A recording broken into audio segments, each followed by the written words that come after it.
पहला क्वेश्चन क्या किया था, वन इंटीग्रल इज नॉन। आज आपका सेकंड मेथड हो रही है रिमूवल ऑफ फर्स्ट डेरिवेटिव। इसी का दूसरा नाम भी होता है रिड्यूसिंग इनटू नॉर्मल फॉर्म। ठीक है, तो सबसे पहले जैसे आपका ये क्वेश्चन है उसको पहले आपको बेटा ये रूल से याद रखना है ना। ये वाले फॉर्मूले अभी हम बताएंगे कि किस तरीके से।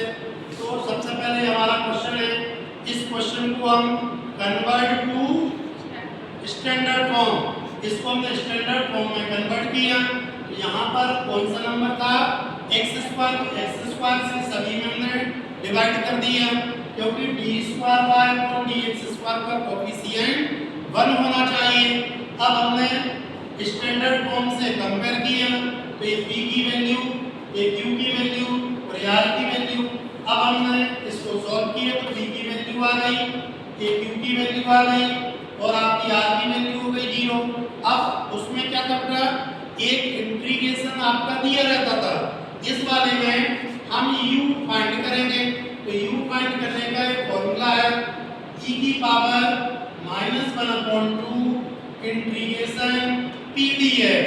इसमें हम वैल्यू पुट करेंगे e -1/2 इंटीग्रेशन का साइन p की वैल्यू जो कि हमने यहाँ पर सॉल्व की थी -2/x। अब हमने इसमें से -2 कॉमन लिया, 2 से 2 कैंसिल हो गया, इसका हम इंटीग्रेशन कर देंगे। तो 1 का इंटीग्रेशन होता है x, 1/x का होता है log x। इसको बेटा हम प्लस वाले को एक आप लोगों ने फॉर्मूला पढ़ा होगा x की पावर a इंटू x की पावर b, तो x की पावर a प्लस b लिख देते हैं। तो हमने प्लस वाले को इंटू में चेंज कर दिया। e की पावर log e जब भी होता है ना उसकी वैल्यू 1 होती है, तो यहाँ पर ओनली x बचा, हमें u फाइंड हो गया। ठीक है, अब हमें i फाइंड करना है। तो i फाइंड करने का एक फॉर्मूला है q -1/2 dp/dx -p²/4। ये फॉर्मूले बहुत ही मोस्ट इंपोर्टेंट है, ये आपको याद रखना है। i इक्वल q की वैल्यू पुट की, 1/2 p की वैल्यू पुट की और p की वैल्यू पुट की। अब हमने इसे सॉल्व किया, इसको ऐसे कर दिया -1/2, इसका हम डिफरेंशिएशन करेंगे तो -2 का डिफरेंशिएशन होगा 0 क्योंकि कांस्टेंट है, कांस्टेंट का 0 हो जाता है। तो इसको हमने सॉल्व कर दिया, तो ये 2/x² a प्लस b के होल स्क्वायर में ओपन किया, a² + b² + 2ab नीचे का सेम।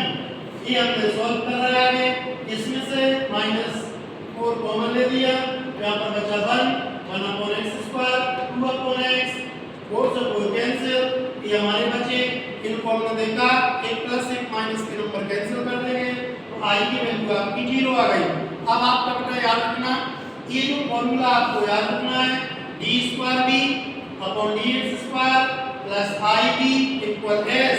ये b कैसे आ गया, जैसे हमने कल सॉल्व किया था y = ub, dy/dx निकालेंगे, d²/dx² निकालेंगे, उनको इसमें सॉल्व करेंगे तो आपको यही इक्वेशन बनेगी। इसलिए आप ये ना करते हुए ये फॉर्मूला आपको याद होना चाहिए। अब d²b dx² प्लस i की वैल्यू 0, b इक्वल s की वैल्यू 0, ये 0 हट गया तो d²b dx² = 0। हमें क्या करना है, इसका इंटीग्रेशन। इंटीग्रेशन क्यों करेंगे, क्योंकि हमें v लाना है। तो हम क्या करेंगे, इसका इंटीग्रेशन होगा dv/dx और 0 का मतलब 0 ही रहता है, लेकिन एक कांस्टेंट हमने c ऐड कर दिया।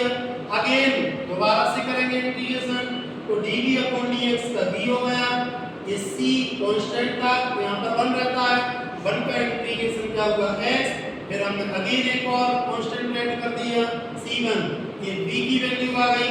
ये वैल्यू हम कंप्लीट सॉल्यूशन, हमारा फॉर्मूला होता है uv, इसमें पुट कर देंगे, ये u की वैल्यू, ये v की वैल्यू, ये हमारा आंसर हो गया।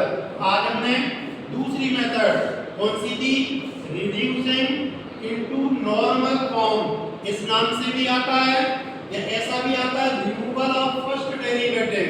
इसके दो नाम होंगे, दोनों में से आप लोगों का इनको आप क्या प्रैक्टिस करिएगा ध्यान से। ठीक है, दो मेथड आपको बता दी, एक मेथड और बची हुई है जो कि अपन कल कर लेंगे। ठीक है।